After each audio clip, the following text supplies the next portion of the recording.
Billionaire's months in the hospital turned into love when his caring doctor healed not just his body, but his heart. Hello, bestie. Welcome. Please stay with me as I unfold this interesting romantic story. If you enjoy the story, please support us by subscribing to this channel and hit the notification button for more. Thank you. Grab your popcorn, sit back, relax, and enjoy this story. The Lego skyline was Alha G. Adebayo Okonkwo's domain. From the floor-to-ceiling windows of his Ikoyi penthouse office, he could trace the arteries of the city, each throbbing with commerce he had a hand in. Construction, telecoms, oil and gas. His empire was a sprawling, intricate beast, and he was its undisputed master. At 62, his hair was a distinguished silver. His hands, which once wielded tools on a construction site, now signed deals worth billions of naira. He was a force of nature, a man who commanded silence with a glance and whose very presence dictated the temperature of a room. It began with a stubborn cough, a mere irritation he dismissed as a consequence of the harmattan haze that settled over the city. He powered through it as he had powered through every obstacle in his life. Board meetings, site inspections, international calls. His schedule was a relentless drumbeat he alone composed. His personal physician prescribed antibiotics and rest, a prescription Bayo promptly filed away under trivialities. Rest was for other men, but the body, even that of a titan, has its limits. The cough deepened, becoming a ragged, painful thing that stole his breath. A fever took hold, burning through his formidable resolve. One morning, as he tried to rise from his bed, the world tilted violently. The solid teak floor seemed to rush up to meet him. His chief of staff, Benjamin, found him there, drenched in sweat, his skin burning to the touch. The transition from penthouse to the presidential suite of Grand Mercy Private Hospital was a blur of muted lights and concerned voices. The world he built, a world that moved at his pace, suddenly shrank to the four walls of a sterile room. The cacophony of the city was replaced by the monotonous, accusing beep of a heart monitor. The air, once thick with the scent of ambition and expensive cigars, now smelled of antiseptic and loneliness. For the first week, he tried to rule from his bed. Tablets were propped up, phones were answered, his voice a weak rasp issuing orders. The figures for the Q3 report, Benjamin. Get me the Singapore merger documents. But the words would dissolve into a fit of coughing that left him weak and gasping. His family visited. His two grown children, lives lived in the long shadow of his success, spoke in hushed, worried tones. His associates sent extravagant flower arrangements and exotic fruit baskets that sat, untouched, like funeral offerings. They all saw Alha G. Adebayo Okonkwo, the institution. They saw the empire that needed preserving. They tiptoed around him, their fear and deference a glass wall that only heightened his isolation. He was not a man prone to self-pity, but a profound frustration settled in his bones. This was not a hostile takeover he could outmaneuver. This was not a rival he could crush. This was an invisible enemy, attacking the one thing he had always taken for granted: his own indomitable strength. He felt the machinery of his body, a machine he had driven hard for 6 decades, grinding to a terrifying halt. He stared out the window at a sliver of the Lego sky he could see, the same sky under which his empire continued to function, for now without its king. A deep, chilling thought began to form.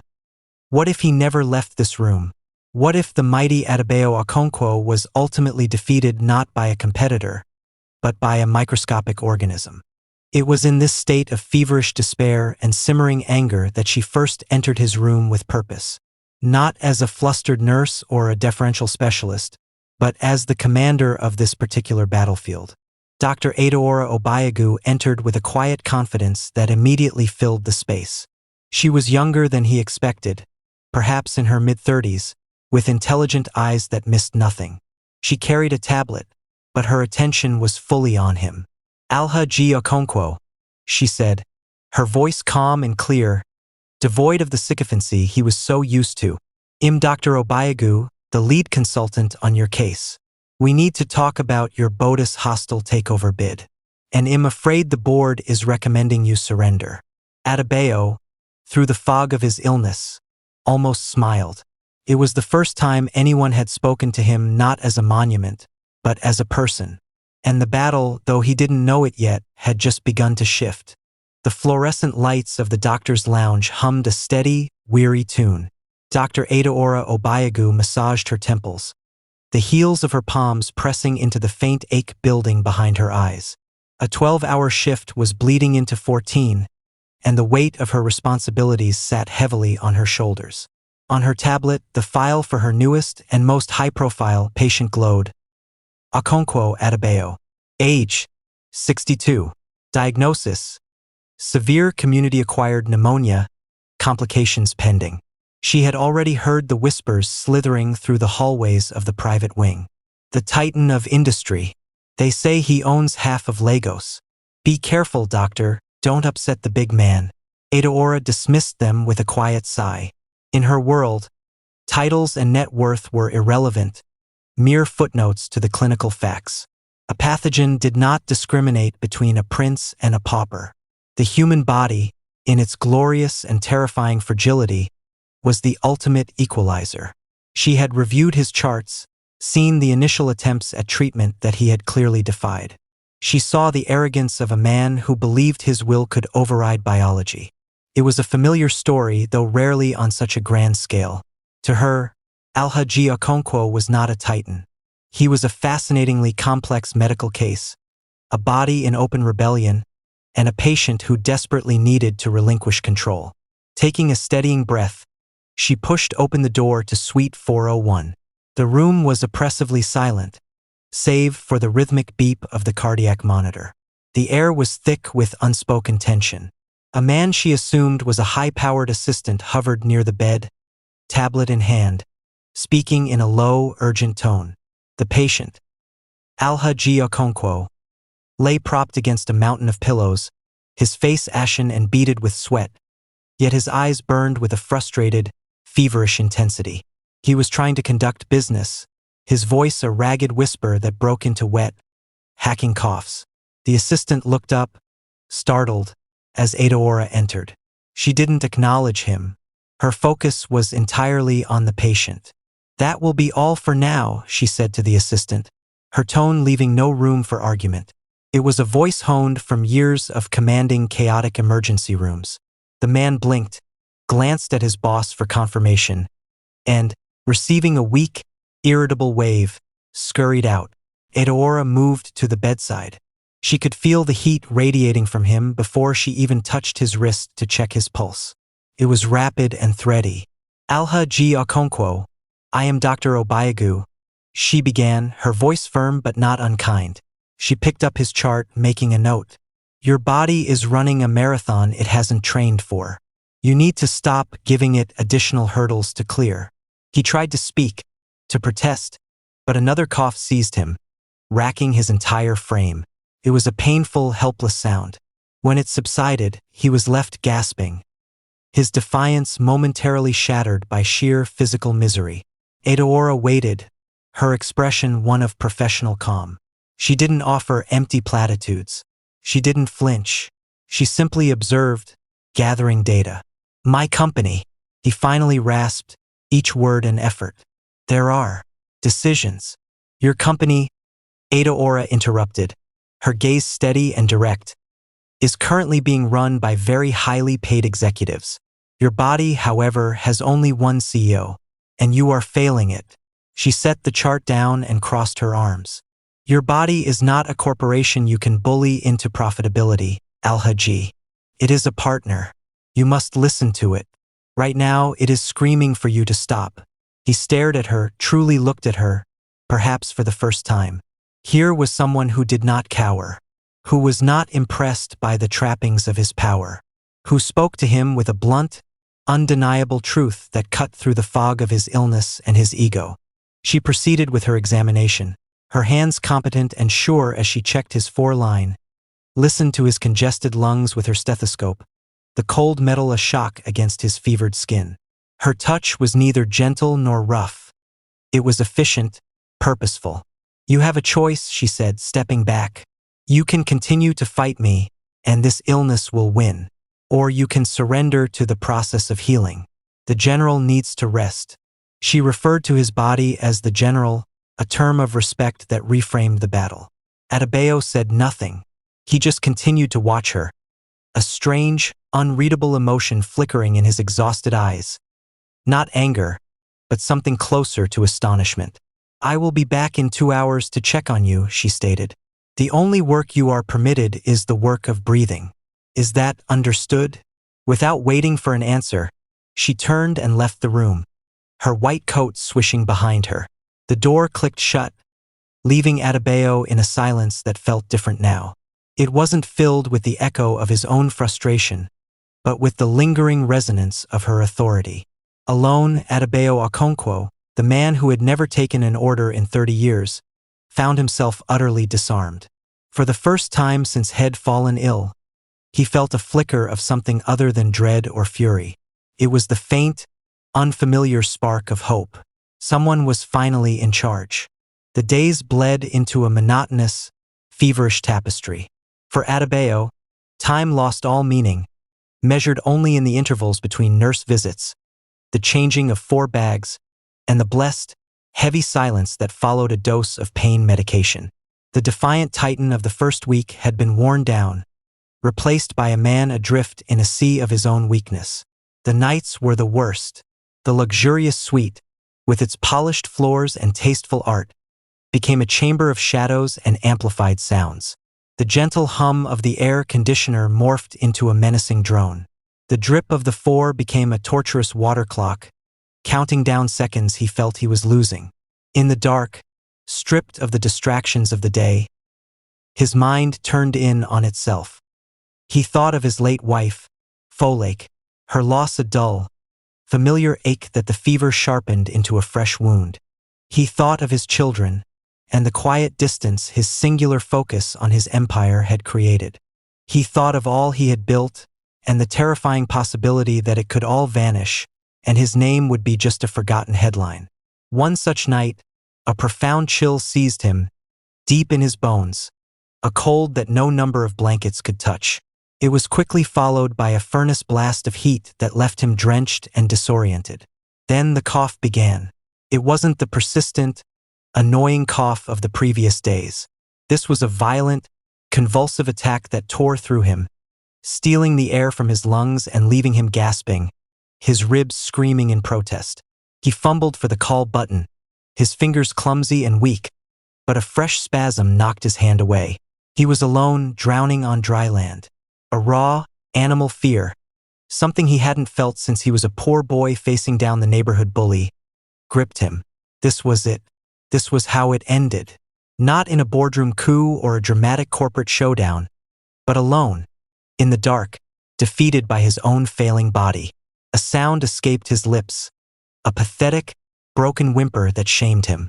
He was Alhaji Adebayo Okonkwo, and he was utterly, terrifyingly helpless. The door opened, spilling a wedge of soft hallway light into the room. It was her. Dr. Obayagu was on her late rounds, her stethoscope draped around her neck, her face etched with the day's fatigue. But her eyes were alert, instantly assessing the scene. She didn't gasp or rush. Her movements were swift and deliberate. She was at his side in 3 strides. Alhaji Okonkwo. Her voice was a calm anchor in his storm of panic. I'm here. Try to slow your breathing. Match me. She took an exaggerated, slow breath in, held it, and let it out.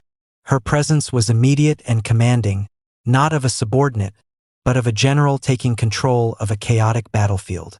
He tried to mimic her, his breath still ragged hitches. She supported his shoulders with one firm arm, her touch steadying. With her free hand, she held a plastic-washed basin for him.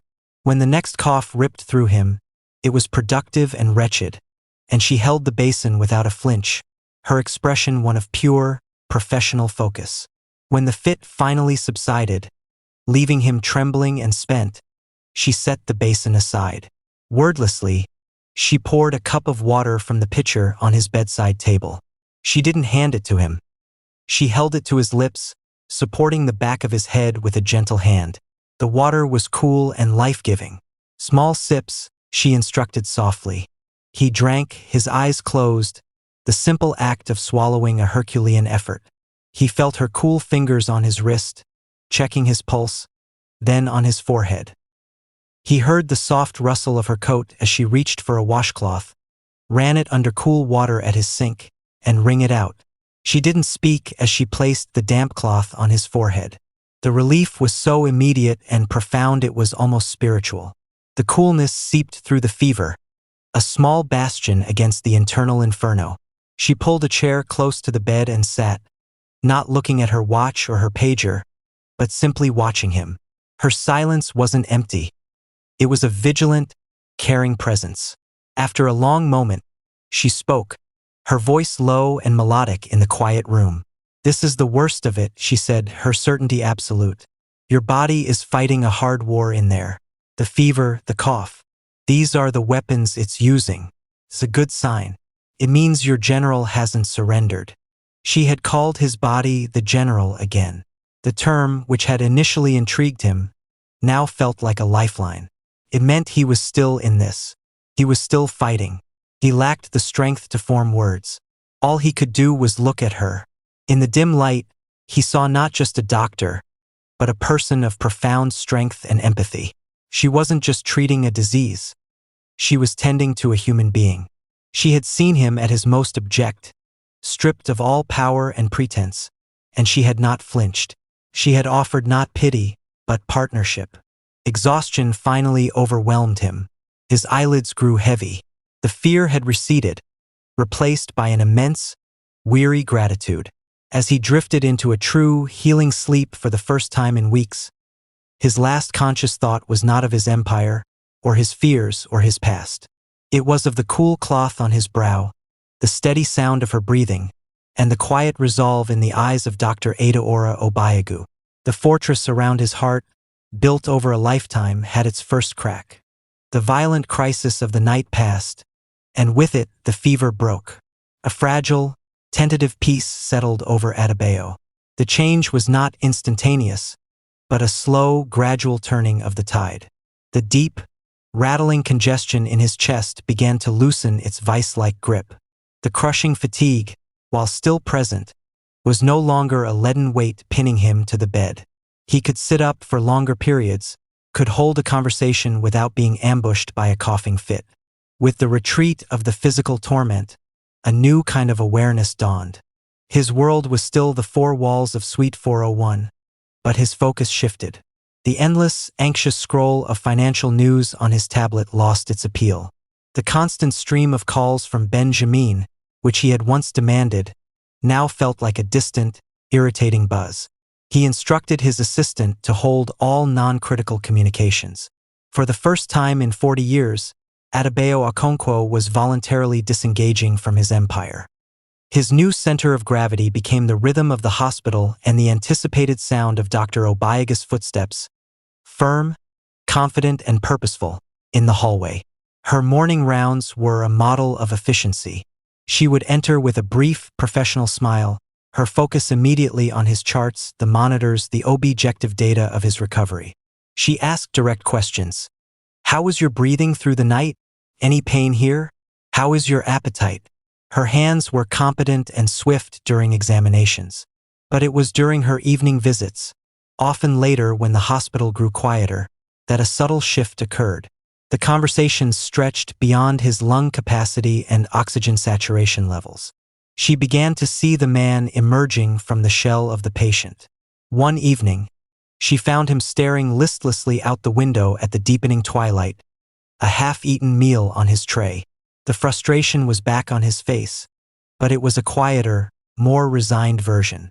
"The world continues to spin without its titan." "I see," she remarked lightly, checking his foreline. He gave a short, humorless laugh. "It is a disconcerting feeling, to be so necessary and so irrelevant all at once." "Irrelevant to the stock market, perhaps," she said, turning to face him, "but highly relevant to your immune system, which, I must say, is proving to be a formidable opponent.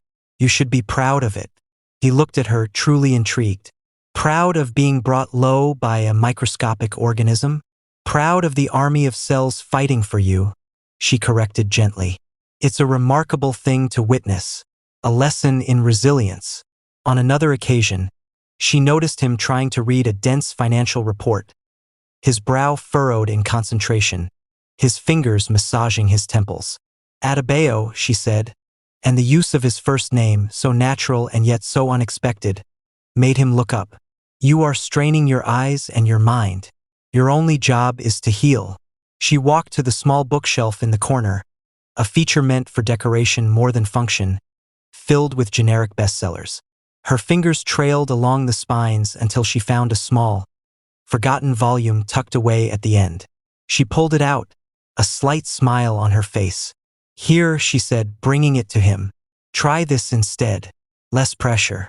More perspective. It was a worn copy of Pablo Neruda's poetry. Adebayo took it, his eyebrows raised in surprise. He hadn't read poetry since his university days, a lifetime ago, before ambition had sanded away all such frivolities. How did you know? He asked, his voice low. I didn't, she said simply, her intelligent eyes meeting his. But the man who tries to run a conglomerate from a hospital bed seems like a man who could use a reminder of other kinds of beauty. That night, he opened the book. The words were foreign yet familiar. They spoke of love, of loss, of the sea of simple earthly joys. They were a world away from profit margins and merger agreements. He read a line. I love you without knowing how or when or from where. He closed the book, his heart thumping in a way that had nothing to do with his illness. He began to watch her more closely. He saw how she remembered the name of every nurse, every orderly. He saw the respect they gave her, not out of fear, but out of genuine admiration. He saw the way she could explain a complex medical procedure to a frightened patient in a way that was empowering, not condescending. Her authority was not demanded. It was naturally bestowed because of her profound competence and her palpable compassion. Adebayo was a master of reading people, their tells, their greed, their weaknesses. But Adaora Obiagu was a different kind of text entirely. Her strength was not a weapon. It was a foundation. Her kindness was not a strategy. It was her currency. He, who had spent a lifetime acquiring companies, properties, and influence, found himself wanting to acquire something else entirely. More of her time. More of her conversation. More of that quiet, steadying presence that made the sterile room feel less like a prison and more like a sanctuary. The merger he now contemplated was not one of corporate synergy. It was the startling, unbidden thought of what it might be like to merge his lonely, hardened world with one of such unwavering strength and grace. It was a different kind of takeover, and for the first time, Adebayo found himself not the acquirer but the willing target. The silence of his Ikoyi mansion was a physical presence. It was immense, polished, and profoundly empty. For 3 days, Adebayo wandered its vast, coldly perfect rooms like a ghost in his own home. The art on the walls, acquired for prestige, held no meaning. The state-of-the-art kitchen, never used, felt sterile. The panoramic view of the Lagos lagoon from his living room, once a symbol of his dominion, now only emphasized his isolation. The beep of the heart monitor had been replaced by the hollow tick of an expensive grandfather clock. He was healed. His body, thanks to her, was strong again. His lungs drew clear, easy breath. He should have dived back into the frantic, welcoming chaos of his business. Benjamin had a stack of contracts waiting. His desk was a monument to deferred decisions. But he couldn't. The energy that had once fueled his ambition had been rerouted, flowing toward a single, fixed point. The memory of a quiet room and the woman who had commanded it. He had spent a lifetime pursuing objectives. This felt like the most important one yet. But how does a man like Adebayo Okonkwo court a woman like Dr. Adaora Obiagu? Extravagance would be a misstep. A diamond necklace would be an insult, reducing her care to a transaction. A fleet of cars sent to the hospital would be a spectacle, something he instinctively knew she would despise. He needed to speak a language she would understand. A language of thought, of noticing, of genuine intent. came to him on the fourth morning. Sunflowers. He remembered a passing comment Shed made weeks ago, during a discussion about the hospital's bleak decor. I don't know why they never use sunflowers, she had mused almost to herself. They're resilient. They turn their faces to the sun all day, seeking light. It's what we try to do for our patients, isn't it? Help them turn toward the light. He didn't call a florist. He dismissed his driver. For the first time in decades, Adebayo got into his most understated car and drove himself. He found a small, unassuming flower shop in a neighborhood far from the glittering hubs of Victoria Island. He walked in, the bell on the door jingling, feeling strangely nervous. I need sunflowers, he said to the elderly woman behind the counter. Not an arrangement, just them, as they are. The woman smiled, her eyes crinkling. For someone special? Adebayo, the master negotiator, found himself at a loss for words. He simply nodded. She gathered a dozen of the most vibrant blooms, their faces wide and open, their stems thick and strong. She wrapped them in simple brown paper and twine. They were perfect. They were honest. He didn't go to the private entrance. He parked in the visitor's lot and walked through the main doors of Grand Mercy Hospital. Just another man with flowers. The bustling, chaotic energy of the public ward was a shock to his system, the opposite of his sterile, quiet suite.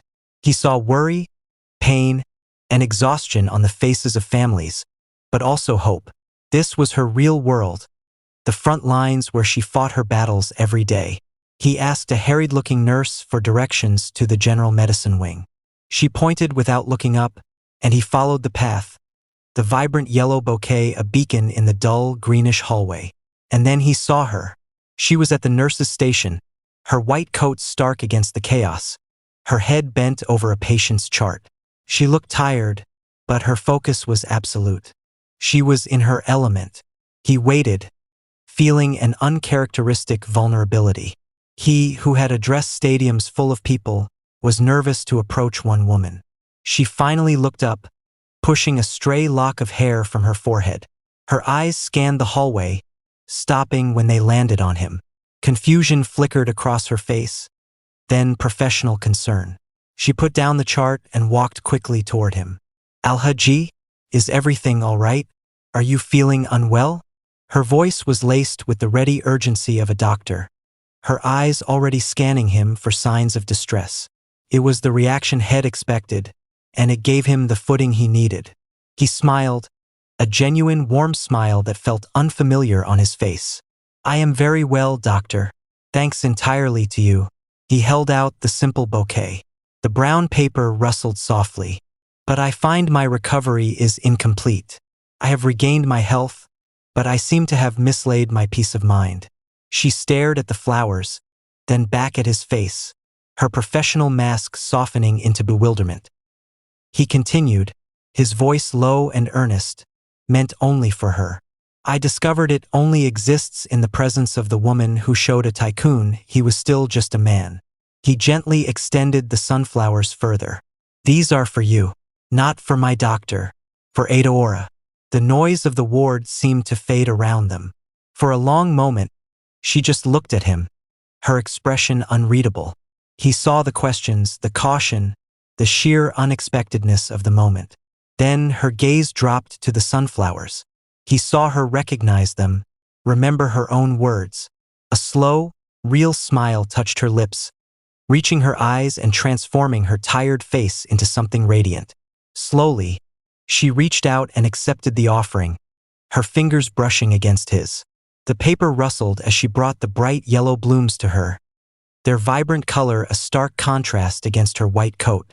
They're beautiful, she said, her voice barely above a whisper. Then she looked back at him, her head tilted slightly, her doctor's assessment now replaced by a woman's curiosity. Thank you, Adebayo.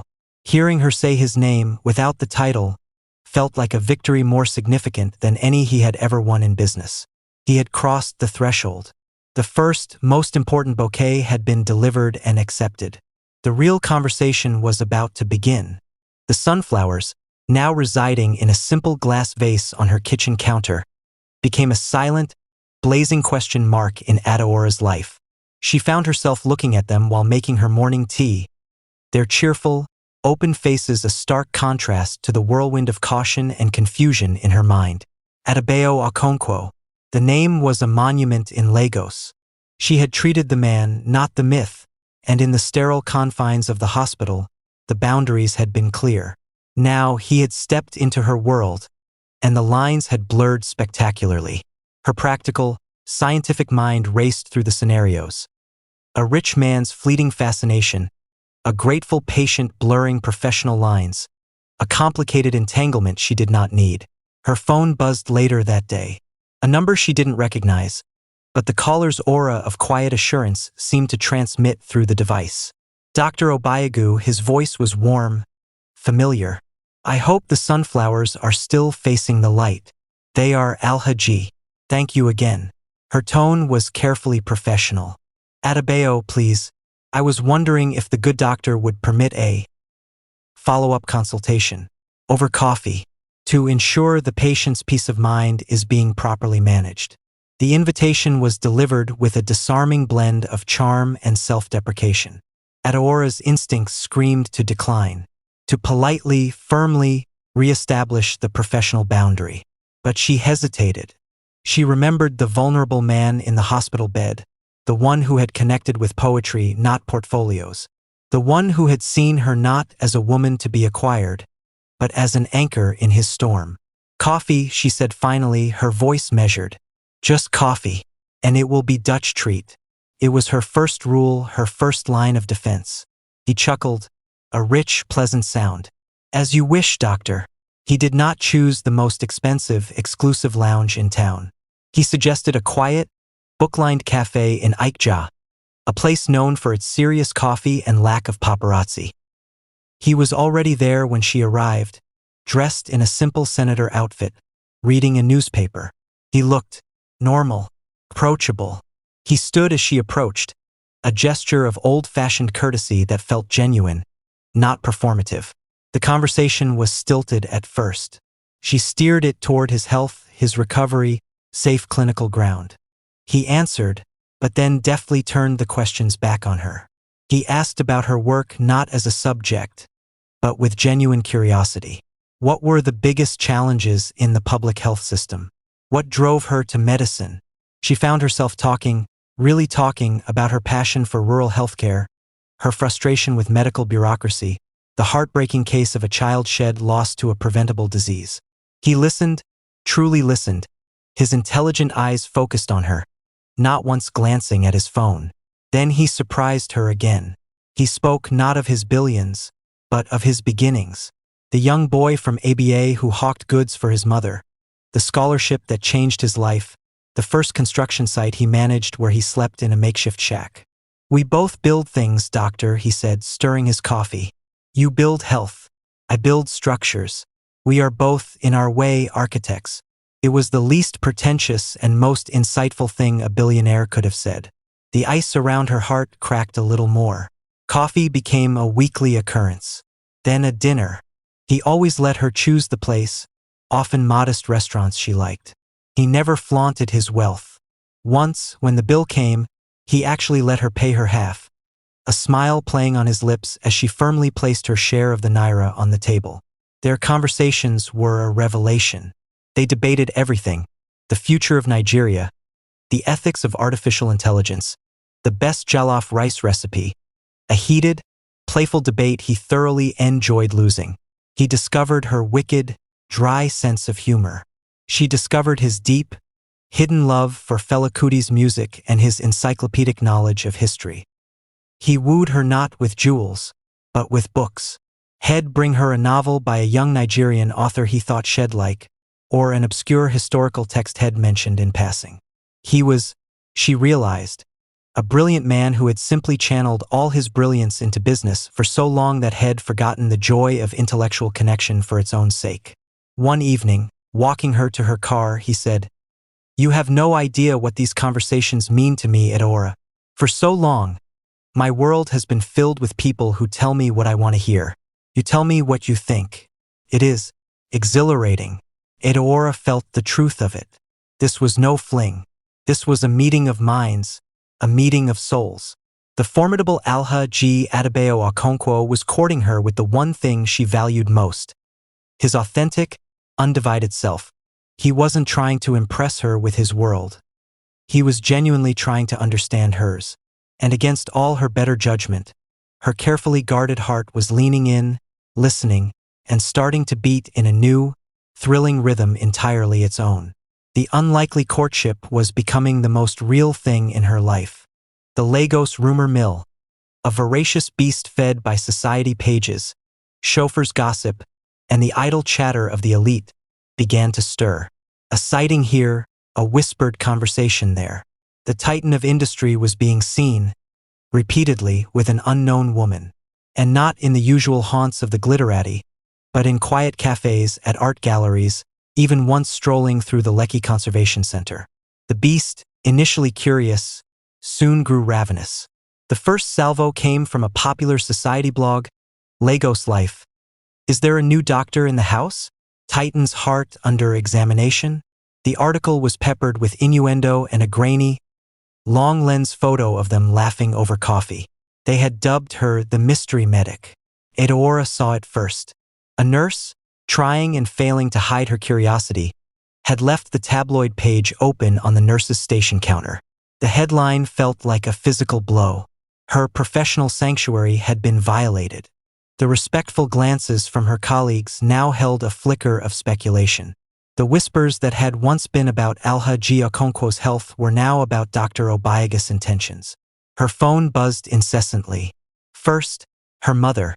Her voice a mixture of worry and bewildered pride. "Enemy, is it true? They are writing about you and that man?"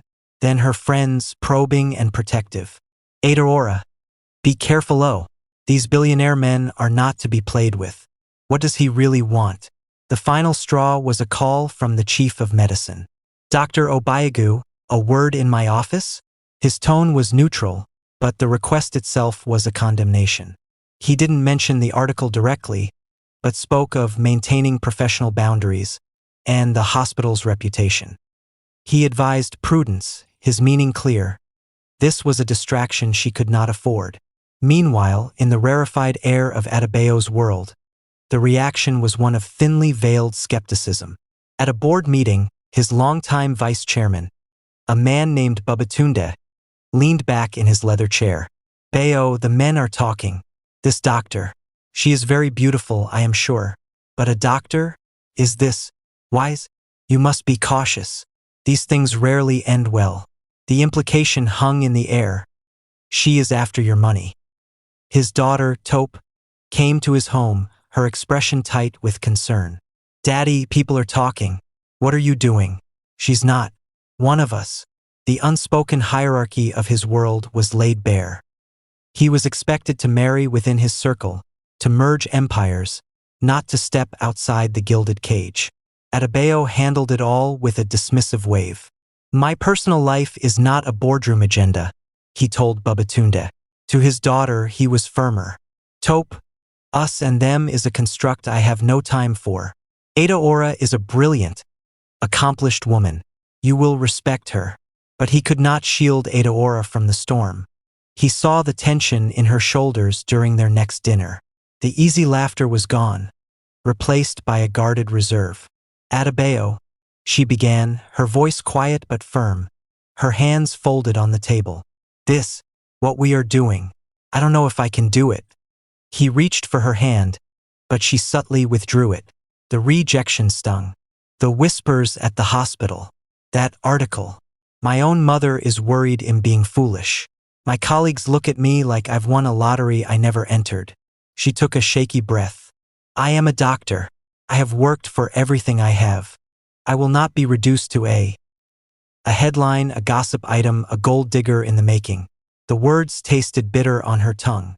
"Perhaps it's best if we pause this before it goes any further." This was a battle his money and influence could not win. This was a matter of the heart, and hers was retreating, wounded by the world he came from. For the first time, Adebayo felt a genuine fear of loss. Not of a deal, but of her. He looked at her, this woman of immense strength and integrity, and saw that his world, the one he had built with such pride, was threatening to crush the very thing he cherished most about her. Adeora, he said, his voice low and stripped of all its usual authority. It was just a man's voice pleading. Look at me. She met his gaze, her eyes shining with unshed tears of frustration. I cannot control the idle tongues of fools, he said, but I can tell you with absolute certainty what I see when I look at you. I do not see a mystery medic. I see the woman who sat with me in the dark. I see the intellect that challenges me. I see the heart that cares for strangers. You are the most real thing that has happened to me in 30 years. This is not a fleeting fascination. This is not gratitude. This is you and me. Nothing else matters. He laid his heart bare, offering not a defense, but a confession. He was vulnerable before her, just as he had been in that hospital bed. He was asking her to be brave, to trust him, to see past the noise to the truth they both knew was there. The choice was hers, to retreat to the safety of her own world, or to stand with him and navigate the treacherous waters of his. The storm of external gossip had barely settled into an uneasy truce when a far more personal tempest struck. It came in the form of a frantic, late-night call that shattered the peace of Adeora's apartment. Her brother's voice, usually so steady, was frayed with panic. Adeora, it's Mama. She collapsed. We're at the General Hospital in Enugu. The doctors here. They're saying it's her heart. They're doing what they can, but NNE, you need to come. The world tilted. Her mother, the formidable, loving pillar of their family, who had just been teasing her about her billionaire suitor, was now fighting for her life in an overcrowded public hospital. Adeora's professional composure, so solid in the face of others' crises, evaporated. She was simply a terrified daughter. She called Adebayo, her voice trembling, the words tumbling out in a rushed, fearful jumble. He listened, his own heart clenching at the raw fear in her tone. I'm sending the plane to Benin immediately. It will be at the airport by the time you get there. Go. Be with your family. Don't worry about anything else. The offer was staggering, a solution so vast it was almost abstract. But in her panic, it was a lifeline. She mumbled her thanks, already throwing clothes into a bag. The scene at the hospital in Enugu was a portrait of her deepest professional frustrations. The corridors were packed, the air thick with worry and antiseptic. Her mother was in a shared ward, the curtains thin barriers against the sounds of others suffering. The doctors were overworked, doing their best with limited resources. The recommended cardiologist was unavailable, the best medication was out of stock, and transfer to a better-equipped facility seemed like a distant, bureaucratic impossibility. Adeora, the renowned consultant from Lagos, felt utterly powerless. She could diagnose the problem, she could see the gaps in care, but she could not command the resources to fix it. She held her mother's limp hand, her professional mind screaming solutions her circumstances could not provide. It was a special kind of hell. She didn't ask Adebayo for help. She couldn't form the words, felt too much too soon. But he called, his voice a calm, steady presence in the chaos. How is she? He asked simply. Adeora broke down then, the tears she'd been holding back finally spilling over as she described the situation. Her voice a whisper so the other patients wouldn't hear. The lack of specialist care, the inadequate facilities, her own helplessness. There was a brief silence on the other end. Then, his voice quiet but utterly decisive. Give me 1 hour. He did not call back in an hour. Instead, 45 minutes later, a calm, efficient woman in a business suit appeared at the ward entrance, followed by 2 orderlies with a stretcher. Dr. Obayagu? I am Chioma, from Alhaji Okonkwo's Enugu office. A private air ambulance is waiting at the airport. We are transferring your mother to the cardiac unit at the Turkish hospital in Abuja. The lead consultant, Professor Idris, is expecting her and will personally oversee her care. All arrangements have been made. It happened with a surreal, swift efficiency.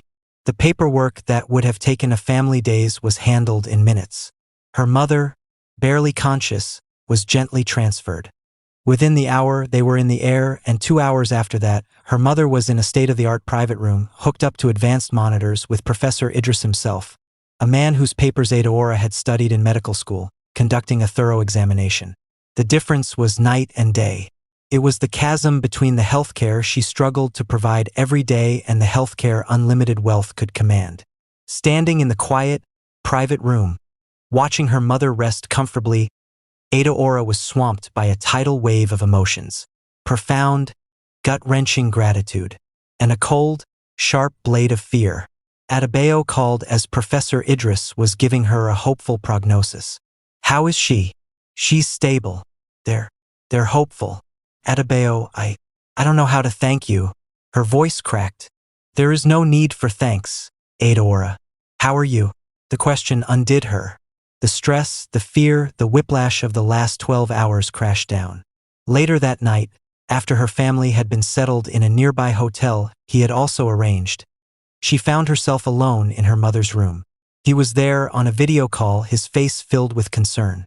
I cannot repay this, she whispered, the words tearing from her. The gratitude was genuine, but so was the terror. This, what you did. I can never. She couldn't finish. The unspoken words hung between them. This is too much. You have too much power. I am in your debt. I am losing my independence. Adebayo understood immediately. He saw not just the gratitude, but the struggle in her eyes. He leaned closer to the screen.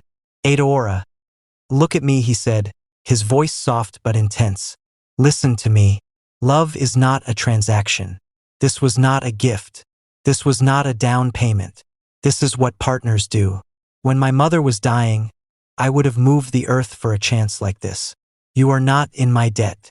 You are the woman I love, and your family is my family. Let me be your partner in this. Not your benefactor, your partner. He reframed it entirely. He didn't dismiss her feelings.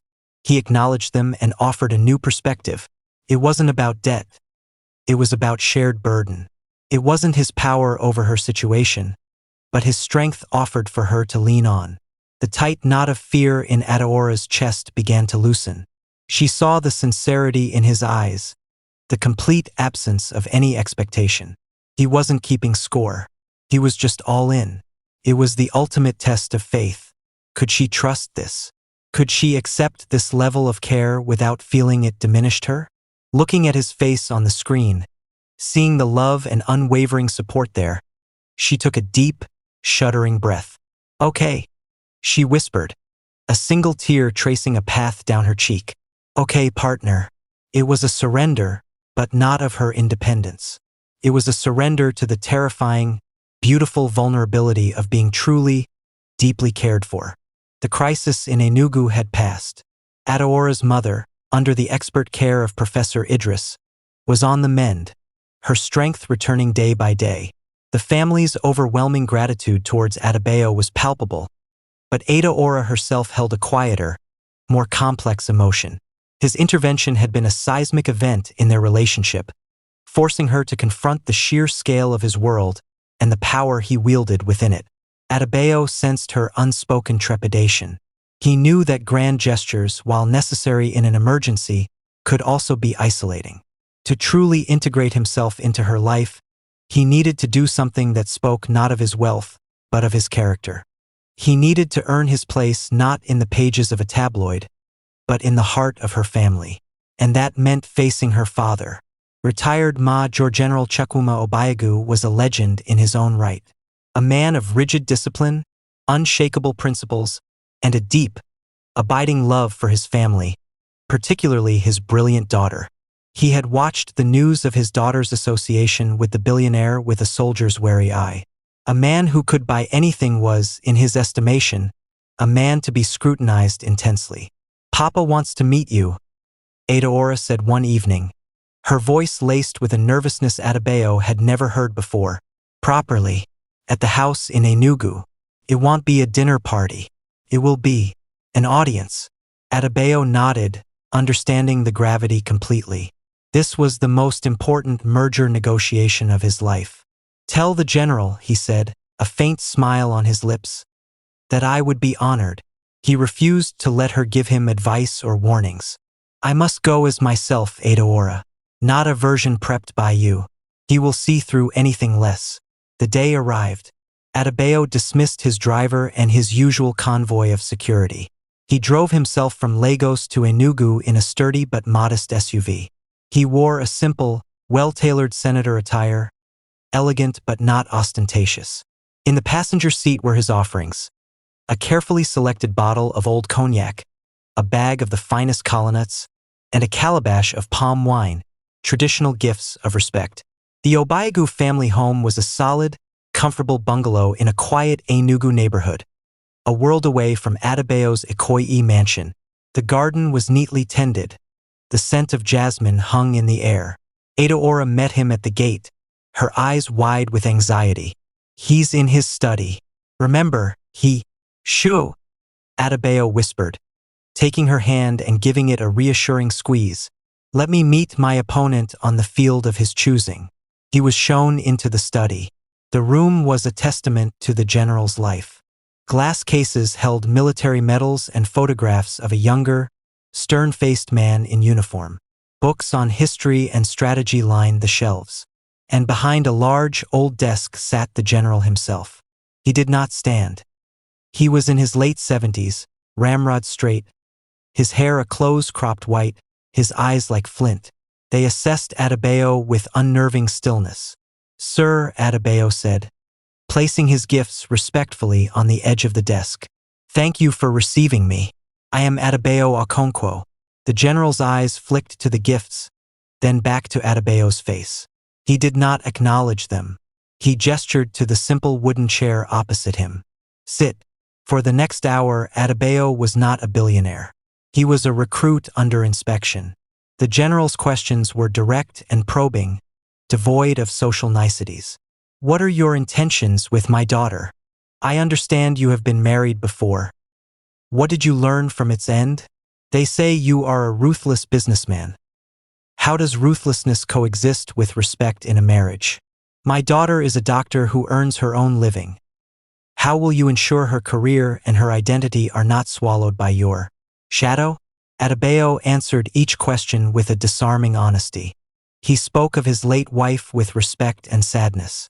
He spoke of his business not as conquests, but as structures he had built, admitting failures as well as successes. Most importantly, he spoke of Adeora.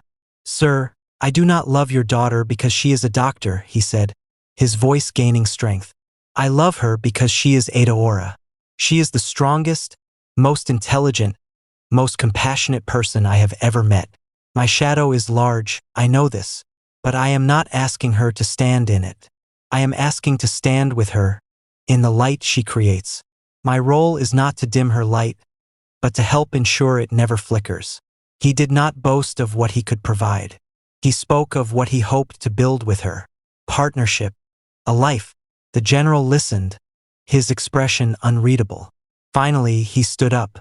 Adebayo immediately rose to his feet out of respect. The general walked around the desk and stopped before the gifts. He picked up the bottle of cognac, studied the label with a critical eye, and gave a barely perceptible nod of approval. Then he did something unexpected. He opened the bag of colonels, selected one, and broke it in half, offering a piece to Adebayo. It was a profound Igbo gesture of acceptance, of welcome. You speak well, Adebayo, the general said, his voice still gruff, but the flint in his eyes had softened. I have spent my life assessing men. I see the one who built the empire. But today, I also see the boy from ABA who has not forgotten where he came from. You will care for her? You will respect her mind and her work? On my life, sir, Adebayo said, the words a solemn vow. The general gave another short nod. Then you will stay for dinner. My wife will want to thank you properly. And you, he said, a hint of a stern smile finally touching his lips, will call me Papa Chukwuma. As they left the study, Adeora was waiting in the hallway, her face pale with anticipation. Adebayo simply smiled and gave her a slow, deliberate wink. The relief that washed over her was so powerful she had to lean against the wall. He had not faced the general with his wealth or his power. He had faced him with his character, and he had won the only battle that truly mattered. Months flowed into a comfortable, cherished rhythm. Adebayo and Adaora had navigated the storms of gossip and family, emerging stronger. Their bond forged in the fires of adversity and quiet understanding. Their love was no longer a secret or a scandal. It was a settled, radiant fact. Yet, for Adebayo, a profound sense of incompletion lingered. He knew, with a certainty that felt as fundamental as his own heartbeat, that he wanted to spend the rest of his life with her. He pondered the perfect proposal. A private jet to Zanzibar at sunset? A flash mob in the middle of his corporate headquarters? A diamond the size of a quail's egg presented on a silver platter? He dismissed each idea as he conceived it. They were grand, but they were not them. They were performances, and what he felt for Adaora was the deepest, most authentic truth of his life. The answer came to him one evening as he waited for her in the car park of Grand Mercy. He watched her walk out, still in her scrubs, looking tired but fulfilled, and he was struck by a powerful wave of memory. This was where his new life had begun. Not in his penthouse or his boardroom, but in the humility of a sickbed, in the kindness of a stranger who saw the man beneath the monument. Suite 401. The plan formed with perfect, beautiful clarity.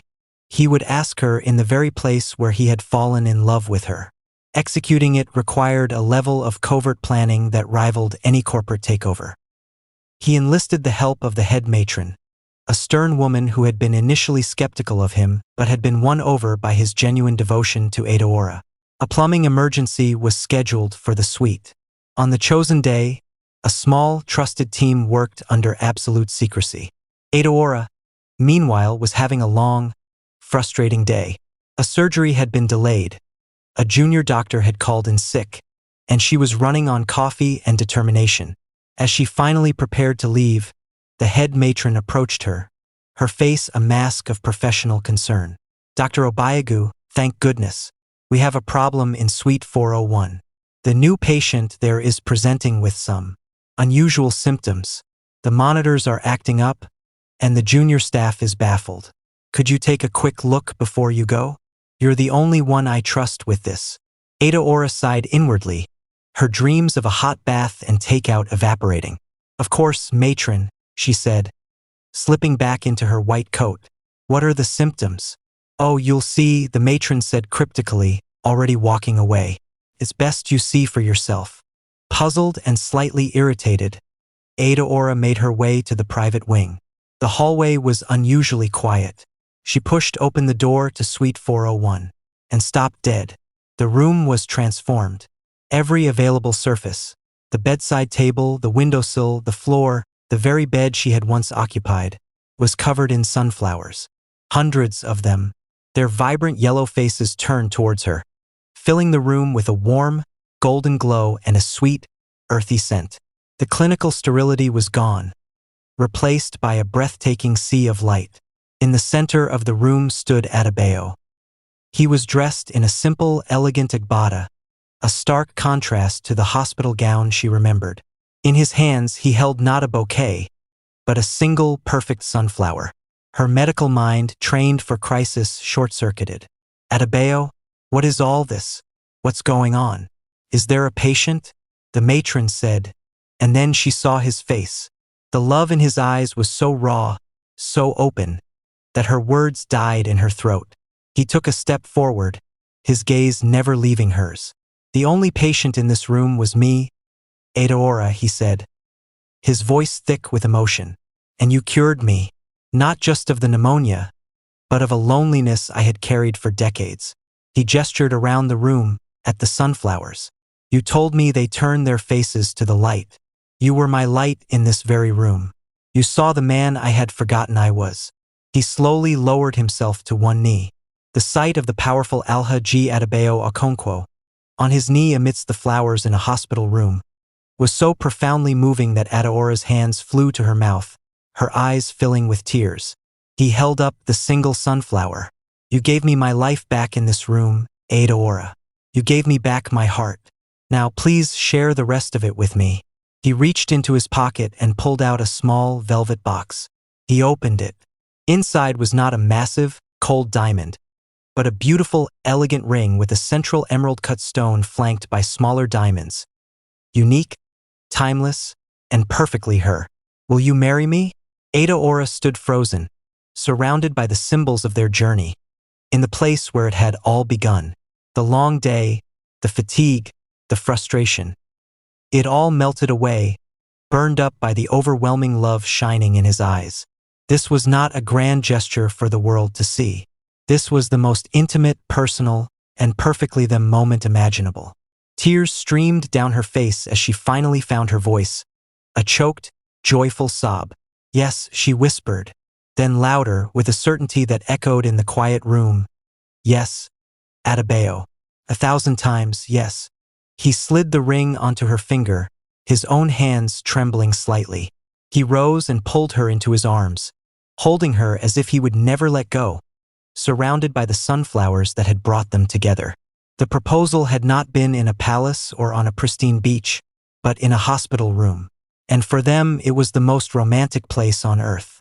It was where their forever had begun. The announcement sent ripples through Nigerian society, but this time, the tone had shifted.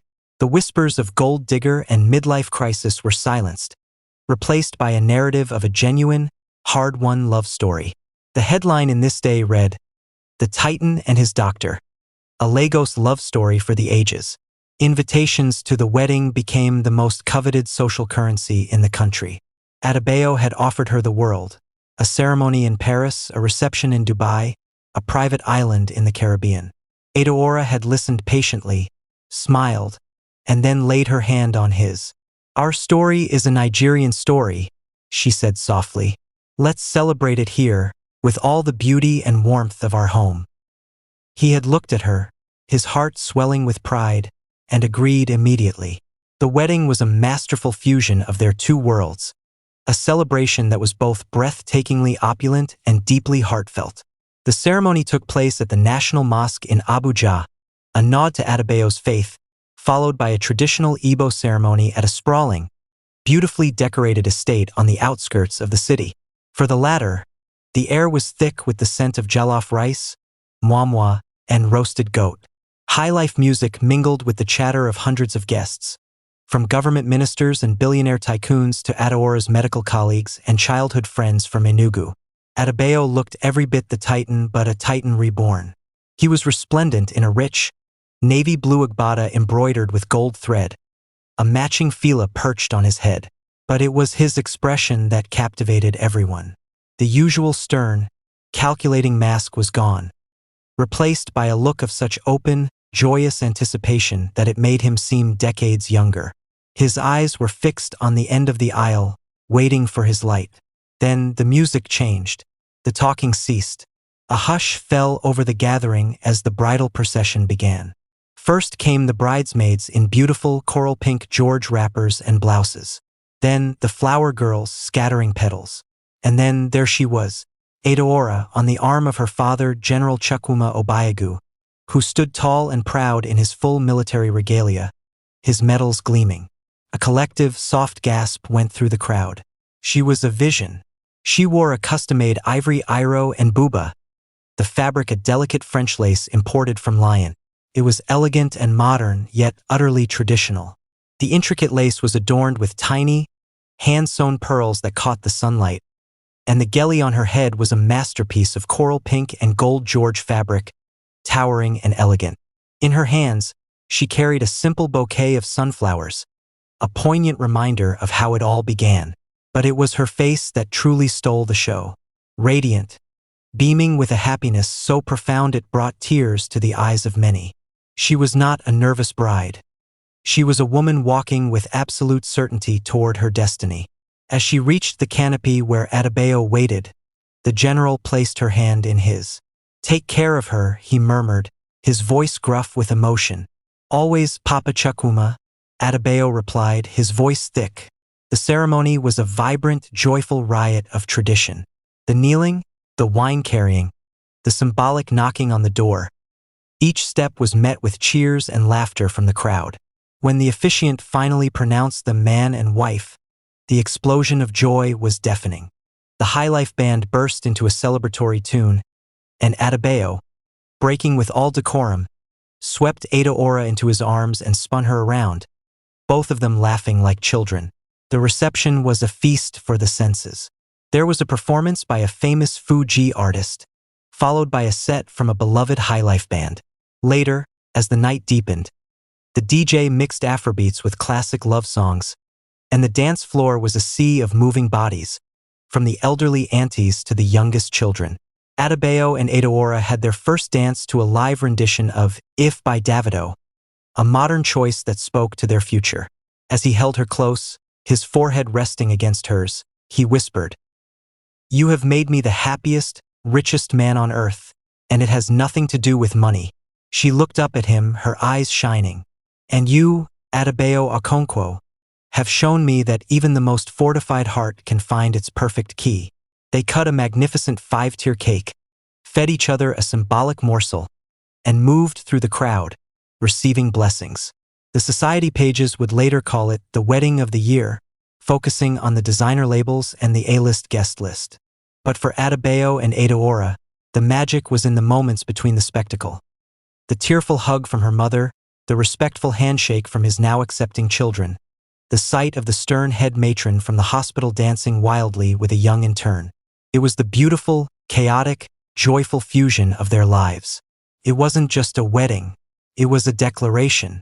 The titan of industry and his doctor were now husband and wife, and their story was only just beginning. The whirlwind of the wedding settled into the gentle, steady rhythm of married life. They returned from a blissful, sun-drenched honeymoon in Seychelles not to Adebayo's sterile Ikoyi penthouse, but to a new, warm, and inviting home they had chosen together in a quieter part of Lagos. It was still luxurious, but it felt lived in, with Adaora's medical journals piled next to Adebayo's business reports on the coffee table, and the vibrant sunflowers from the wedding now permanently featured in vases around the house. The change in Adebayo was visible to everyone. The formidable titan of industry, once known for his gruff demeanor and relentless pace, had softened. He delegated more, trusting his capable team in a way he never had before. The mandatory late-night meetings were abolished. His new non-negotiable appointment was 6:30 p.m., picking up his wife from the hospital. Twice a week, the sleek, dark car would pull into the staff car park of Grand Mercy Hospital. Adebayo would often wait, sometimes for 20 minutes or more, watching the flow of hospital life through the windscreen. He never called to hurry her. He understood that her time was not her own, that a patient's need always came first. On the passenger seat, a single, perfect sunflower would lie waiting. When she finally emerged, sometimes looking drained, sometimes buzzing with the energy of a saved life, her face would always light up at the sight of him. She would slide into the car, lean over, and kiss him, the scent of antiseptic soap mingling with her perfume. "How was your day, doctor?"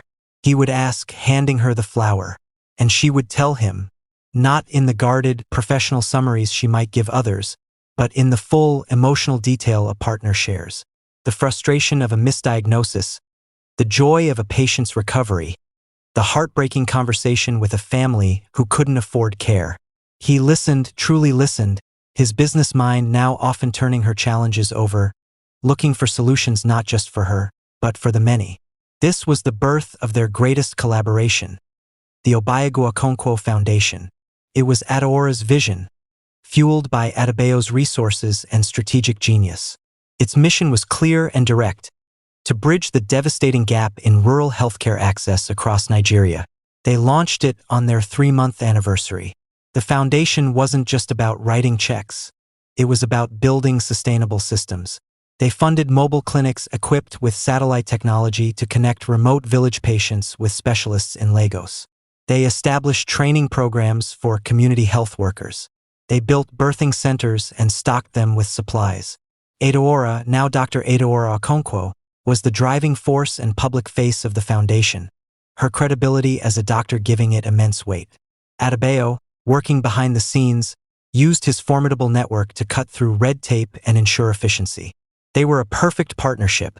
Her compassion and medical expertise, his acumen and influence.